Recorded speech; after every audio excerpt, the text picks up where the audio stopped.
আপনাকে মানুষ হিসাবে আল্লাহর কাছে যেতে হবে। যদি মানুষ হিসাবে না গেলেন, দুনিয়ার জীবন তো কাইটা যাবে এই খেরের উপরে বৈশা। 2-3 ঘন্টা ধরে তো বৈশা আছেন খেরের উপরে, ঠিক না?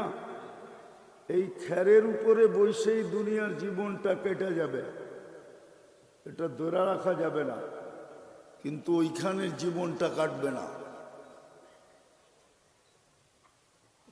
এইখানের জীবনটা কেটে যাবে। খেরের উপরে বসেন আর পিছনে যারা সোফার উপরে বসে আছে সোফার উপরে বসুক, জীবনটা কিন্তু এক গতিতে কাটবে। এক গতি বোঝেন? ঘড়ির কাঁটা সবার জন্য সমান গতিতে ঘোরে, সূর্য সবার জন্য একই গতিতে চলে।